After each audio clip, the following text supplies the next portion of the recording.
Stratégie, les 33 lois de la guerre, de Robert Greene, lu par François Montagu. Nous sommes imprégnés d'une culture qui prône des valeurs démocratiques de justice, de paix et d'altruisme.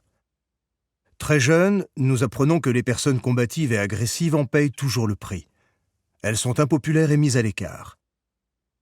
Ces idéaux d'harmonie et de gentillesse sont véhiculés de façon plus ou moins directe, de par les livres qui nous enseignent les clés du succès, de par les célébrités qui ont réussi et qui affichent leur charme et leur sérénité, de par le politiquement correct qui sature l'espace public.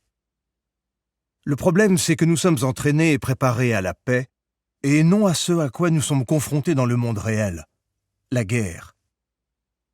Cette guerre se mène à plusieurs niveaux. Évidemment, nous avons tous des rivaux en face.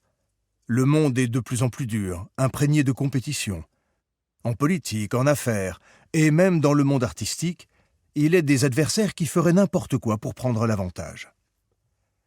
Toutefois, plus troublants et plus complexes sont les combats à mener contre ceux supposés être de notre côté. Ils jouent apparemment le jeu, font partie de l'équipe, se montrent solidaires et amicaux, mais en coulisses sabotent tout et se servent de leur camp pour promouvoir leurs propres intérêts. D'autres, plus difficiles à saisir, jouent le jeu subtil de l'agression passive, proposant des services qui ne viennent jamais, utilisant la culpabilité comme arme secrète. Derrière une façade paisible, cette dynamique du chacun pour soi gangrène la moindre communauté, la moindre relation sociale. Notre culture peut bien refuser cette réalité, favorisant une représentation plus pacifique de la société, mais chacun d'entre nous porte et éprouve les cicatrices de ce combat quotidien.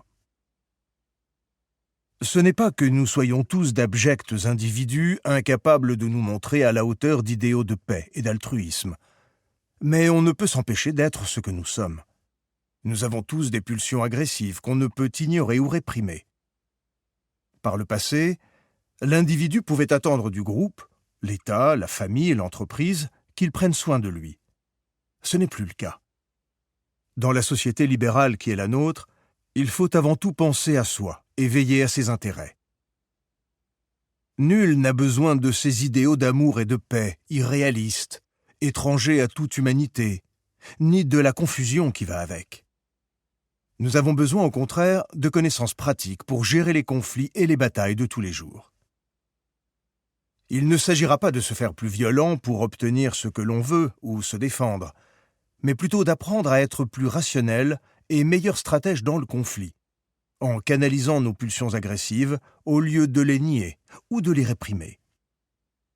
S'il est un but idéal à atteindre, ce doit être celui du guerrier stratège, l'homme ou la femme qui gère les situations et les personnes délicates par des manœuvres fines et habiles. Nombre de psychologues et de sociologues ont affirmé que seul le conflit résout les problèmes et estompe les véritables différences. Nos succès et nos échecs sont le reflet de notre capacité à gérer les conflits inévitables qui nous confrontent à la société. En général, les gens sont contre-productifs sur le long terme parce qu'ils manquent de contrôle et aggravent la situation. Ils essayent d'éviter le conflit, perdent leur sang-froid et, devenant sournois et manipulateurs, finissent par s'en prendre à quelqu'un. Le stratège, lui, agit tout autrement. Il vise des objectifs à long terme, sait différencier les combats inutiles de ceux qui sont inévitables, apprend à contrôler et à canaliser ses émotions.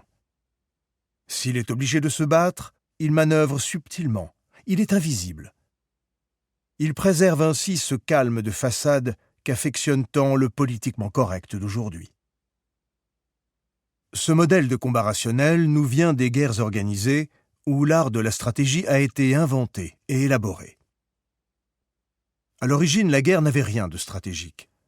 Les batailles entre tribus étaient brutales et consistaient en une sorte de rituel de violence où chaque individu devait faire preuve d'héroïsme.